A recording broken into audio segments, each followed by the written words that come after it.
मैं भिक्षु संघदेव, जौनपुर, उत्तर प्रदेश, भारत।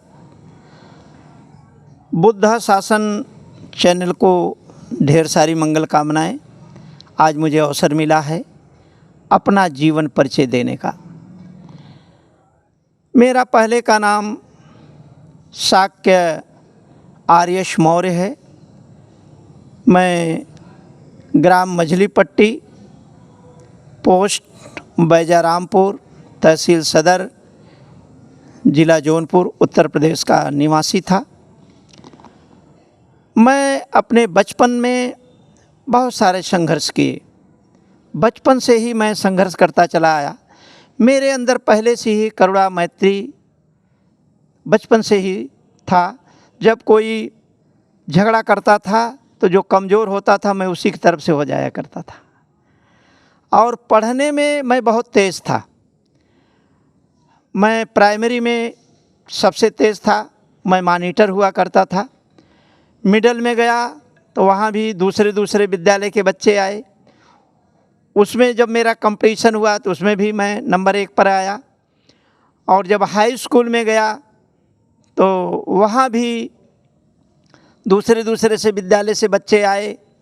सारे विद्यालय के बच्चों से जब मेरा कंपटीशन हुआ तो उसमें भी मैं पहले और दूसरे स्थान पे रहा।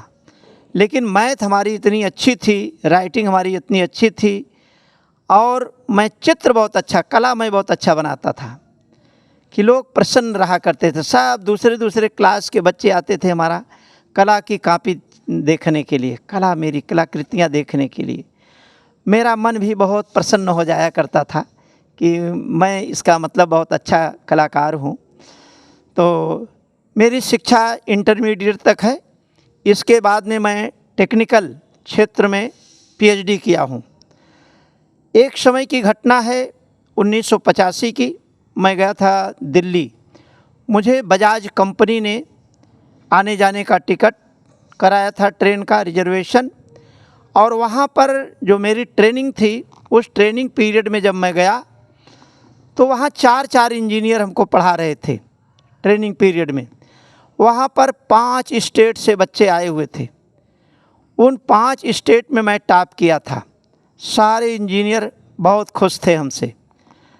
और वो सारे के सारे इंजीनियर सारे बच्चों को कम फोकस करते थे, मुझे ज़्यादा फोकस करते थे। क्योंकि जो भी वो पूछते थे टेक्निकल क्षेत्र में, मैं सारा का सारा अध्ययन किया हुआ था और सभी लोगों को मैं बताता था भली भांत, एकदम बढ़िया से समझा देता था। सारे इंजीनियर मुझसे बहुत प्रसन्न थे।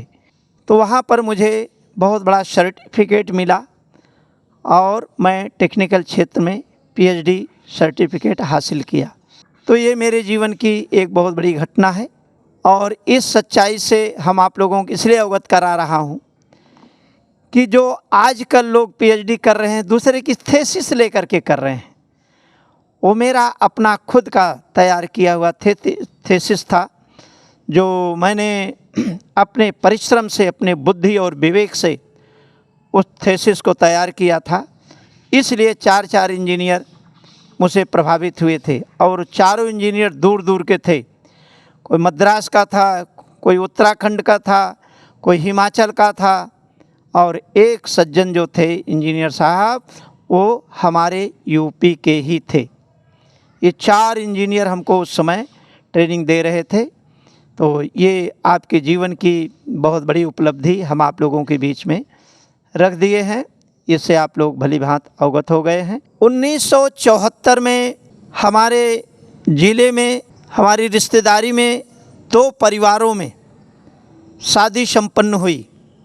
और वह शादी बुद्ध व्यवस्था से संपन्न होती है। मैं उसको देख करके बड़ा प्रभावित हुआ। हमारे बड़े पिताजी गांव के प्रधान थे। उनके दूसरे बेटे की शादी भी बुद्ध रीति रिवाज से संपन्न हुआ। एक प्रिंसिपल साहब आए थे, इंटर कॉलेज के प्रिंसिपल साहब आए थे उस शादी को संपन्न कराने के लिए। उससे भी मैं प्रभावित हुआ। 1990 में मेरे जो मुझसे बड़े वाले भैया थे, वो बैंक में कैशियर थे। उनकी एक ही बेटी थी उस बेटी की शादी बुद्ध रीति रिवाज से संपन्न हुआ। और एक वैद्य जी थे, चंद्रदेव वैद्य जी आकर के उस शादी को संपन्न कराए। उससे भी मैं बहुत प्रभावित हुआ। घराती बाराती का हाथ पकड़ करके मैं यह कहता था कि चलो भैया भोजन कर लीजिए आप लोग। कहे नहीं नहीं, कोई नई विधि से शादी संपन्न हो रही, इसको हम लोग देखेंगे। न घराती उठे भोजन करने के लिए, न बाराती उठे। ये सारे के सारे लोग उस शादी जब तक संपन्न नहीं हो गई तब तक वहाँ बैठ करके शादी को देखते रहे। इसके बाद मैं धीरे धीरे बहुत प्रभावित हुआ। बहुत सारी किताबों को मैंने अध्ययन किया। अब आप समझिए कि 1978 में मेरे घर में बुद्ध वाली किताब आ गई थी। बुद्ध से रिलेटेड किताब मेरे घर में आ गई थी। मेरे बच्चे भी पढ़ते थे उसको, हम भी पढ़ते थे। हम पढ़ते थे तो बच्चे कहते ये कौन सी किताब है। तो बच्चों को मैं समझाता था। आज हमारे बच्चे उच्च शिक्षा लेकर के अच्छे पदों पे बैठे हुए हैं, अच्छी सीटों को सुशोभित कर रहे हैं। और 2009 में मैंने अपने जीवन में पहली बार विपश्यना किया, जबकि अपने 2 बच्चों को मैंने 2003 में ही विपश्यना सेंटर पे भेज करके विपश्यना कराया था। और 9 में विपश्यना करने के बाद में मेरा मन वहीं से धीरे धीरे बहुत ज़्यादा प्रभावित हुआ। विपश्यना के समय मुझे इतना लाभ हुआ कि मैं 2013 में 18 अप्रैल 2013 को पूर्ण रूपेण गृह त्याग कर दिया। और गृह त्याग करके घूमना शुरू कर दिए। कहीं सारनाथ, कहीं लखनऊ, कहीं कानपुर विपश्यना सेंटर पे मैं 6 महीना कंटिन्यू विपश्यना सेंटरों पर रहा।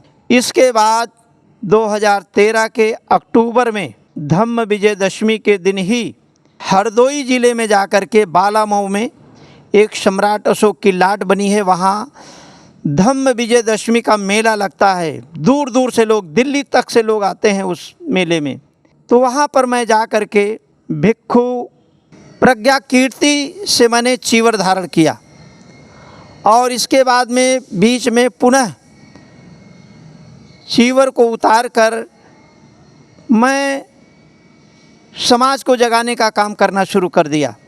इसके पश्चात पी शिवली भंते जी से मैंने सारनाथ में जाकर के आषाढ़ी पूर्णिमा के दिन 2016 में पुनः चीवर को धारण किया। और तब से अभी तक चीवर को स्वीकार किया हूँ। और सारनाथ से यहाँ आकर के कुशीनगर में, जहाँ विश्वगुरु शाक्यमुनि तथागत बुद्ध अपनी काया को त्याग कर महापरिनिब्बान को प्राप्त हुए थे, ऐसे स्थल पे आकर के अग्र महापंडित भदंत ज्ञानेश्वर महाथेरा से मैंने उपसंपदा प्राप्त किया। और पहला वर्षावास मेरा कुशीनगर में ही संपन्न हो रहा है। इन्हीं चंद्र शब्दों के साथ आप सबको ढेर सारी मंगल कामनाएं। आप सबका मंगल हो, कल्याण हो, सुखी हो, दीर्घायु हो।